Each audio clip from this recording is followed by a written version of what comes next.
Hello दोस्तों, पढ़ ले भाई की पढ़ाई में आपका स्वागत है। और आज का टॉपिक है हमारा रिसर्च रिपोर्ट। रिसर्च रिपोर्ट होती क्या है? तो नाम से ही पता चल रहा है, जो रिपोर्ट रिसर्च के बारे में बताती है। Report is tangible output of a research, जिसे आप टच कर सकते हो, छू सकते हो। एक टेंजिबल रिपोर्ट है, एक रिटन डॉक्यूमेंट होता है that communicate the research finding में हम यूज़ करते हैं। The general purpose of the research report is to communicate research finding in the organization में। Last stage of research process, पूरे रिसर्च का प्रोसेस उसका लास्ट स्टेज क्या होता है? रिसर्च रिपोर्ट होता है। और description of what has been done during the period of study of research. आप जब रिसर्च कर रहे थे तो उस बीच में क्या क्या आपने काम किया, क्या क्या परेशानियाँ आई, उसको कैसे किया, है ना, सारी डिफ़िकल्टीज़ को कैसे देखा, कैसे डेटा सैंपल कलेक्ट किया, तो सभी चीज़ों का जो विवरण होता है, सभी चीज़ों को आप एक्सप्लेन करते हो। किस में, सब में कहाँ लिखते हो? रिसर्च रिपोर्ट में लिखते हो। ठीक है, तो एक टेंजिबल आउटपुट हो गया, एक रिटन डॉक्यूमेंट हो गया, कम्युनिकेट द रिसर्च फाइंडिंग में यूज़ करते हैं, है ना। और लास्ट स्टेज ऑफ ये होती है रिसर्च प्रोसेस की, और description of what has been done during the period of study. और अब हम बात करने वाले हैं पर्पस क्या होता है रिसर्च रिपोर्ट का। तो डेसिमिनेशन इन्फॉर्मेशन, ये इन्फॉर्मेशन प्रोवाइड करता है, डेसिमिनेट करता है, फैसिलेट करता है, डिसीजन मेकिंग में आपकी हेल्प करता है। जब आपको रिसर्च किसी चीज़ के बारे में बता दी जाएगी तो आप उसके बाद अच्छा फाइनल डिसीजन ले सकते हैं। टू वैलिडेट द जनरलाइजेशन, और फिर guidance to the future research, जो भी फ्यूचर जनरेशन आ रही है जो रिसर्च करेगी उसको एक हेल्प मिलती है। तो ये सब पर्पस होते हैं रिसर्च रिपोर्ट के। और जैसे जैसे पॉइंट्स लिखे हैं आप अपने एग्जाम में ऐसे भी लिखोगे तो आपको बड़े अच्छे मार्क्स मिलेंगे, आपके कॉन्सेप्ट बहुत स्ट्रांग होते चले जाएंगे। बाद में आप कोई भी एमसीक्यू वाला एग्जाम देंगे तो उसमें बड़ी हेल्प मिलती है। देखो, अब बात करता हूँ कैरेक्टरिस्टिक्स की। हमने पर्पस पढ़ लिया, रिपोर्ट क्या होती है उसके बारे में पढ़ लिया। कैरेक्टरिस्टिक्स में सबसे पहली चीज़ होती है अट्रैक्टिवनेस। अगर वो अट्रैक्टिव नहीं होगा रिपोर्ट तो फिर उसमें कोई लोग पढ़ेंगे नहीं, मज़ा नहीं आएगा, है ना। अट्रैक्टिव होना चाहिए। जैसे हम शादी में जा रहे हैं तो बन ठन के एकदम बढ़िया से जाते हैं ना, तो सेम अट्रैक्टिवनेस होनी चाहिए रिपोर्ट में। बैलेंस लैंग्वेज होनी चाहिए, इतनी भी टफ लैंग्वेज मत लिखो कि नहीं पढ़ पाए। और ये आजकल ऐसा है थोड़ा सा, है ना, हमें ऐसी लैंग्वेज का यूज़ करना चाहिए बोलने में भी,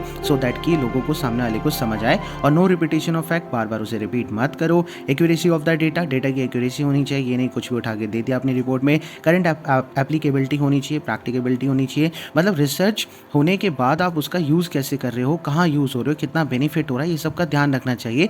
जो मुझे नहीं लगता इस चीज़ पे ज़्यादा फोकस होता है। सबका अपना अपना है, बस अपना जर्नल पेपर में वो करा लेना है, पब्लिश करा लेना, बाकी उसका क्या यूज़ है। बिकॉज सोसाइटी में आज भी इतने सारे प्रॉब्लम्स हैं और पता नहीं किस चीज़ों पर रिसर्च होती है, गवर्नमेंट डायरेक्ट पॉलिसी, ये तो भगवान ही जाने। चलिए आगे बढ़ते हैं। फिर description of difficulties and shortcomings, ये सारी चीज़ें इसकी कैरेक्टरिस्टिक्स है। डिस्क्रिप्शन देना होता है आपको, क्या प्रॉब्लम फेस करी आपने, कैसे सॉल्यूशन निकाला, तो ये सब कैरेक्टरिस्टिक्स में काउंट होता है। बैलेंस लैंग्वेज होनी चाहिए, अट्रैक्टिवनेस होना चाहिए, एक्यूरेसी ऑफ डेटा होनी चाहिए, और करंट एप्लीकेबिलिटी होनी चाहिए।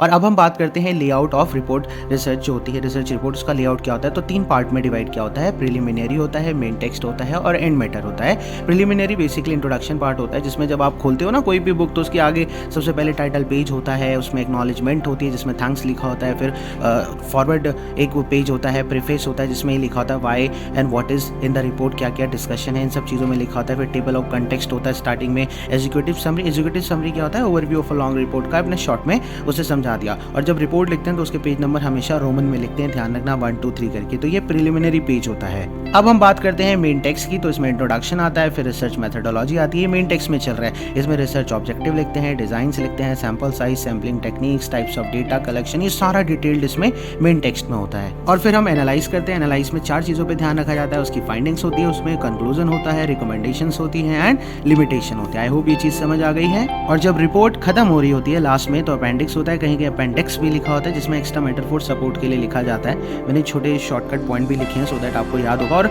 मेन चीज़ों पर मेरा ध्यान रहता है। जब मैं एमएड कर रहा था तो मैं भी ऐसे ही अपने आंसर्स फ्रेम करके लिखता था, अच्छे मार्क्स आते थे। और फिर इसमें क्वेश्चन आया, original primary data, long table, supportive legal discussion, ये सारा मेंशन होता है। Examples of competition, case study. और सेकंड आता है, ये लास्ट वाला स्टेप है हमारा, बिब्लियोग्राफीज आती है, लिस्ट ऑफ रेफरेंसेस इसमें दिए जाते हैं, बुक्स, जर्नल्स एक्सेट्रा। और ग्लोसरी क्या होती है? ग्लोसरी बेसिकली शॉर्ट डिक्शनरी होती है। आपने देखा है ना पीछे की तरफ एक उनको डिफाइन किया हुआ होता है, तो ये शॉर्ट डिक्शनरी होती है। तो ये हमारा सारा था रिसर्च रिपोर्ट के बारे में। आई होप आपको समझ आया। वीडियो अच्छी लगी तो प्लीज़ लाइक करना, सब्सक्राइब करना। Thank you so much. मिलते हैं छोटे से ब्रेक के बाद।